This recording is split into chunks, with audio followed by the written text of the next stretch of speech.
Are your apps or games on BlueStacks 5 running slow or freezing? Clearing the app cache can fix most performance issues.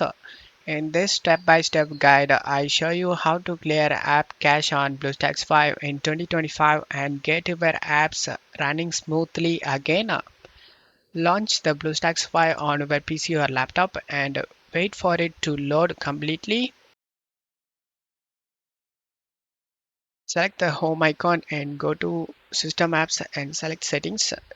Inside Settings, go to Apps. Here you will see a list of installed apps and games on BlueStacks.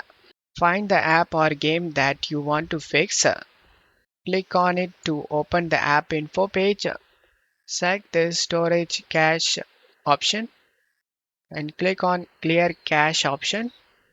And this will remove temporary files and data that may be slowing down the app without deleting your login info or saved progress.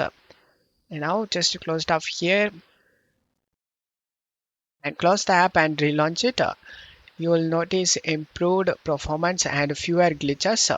And that's how you can clear app cache on BlueStacks 5 in 2025. If this guide helped you, like the video, subscribe, and hit the bell icon for more tech tutorials. Comment below if you have any issues. I'll make a video to help you fix it.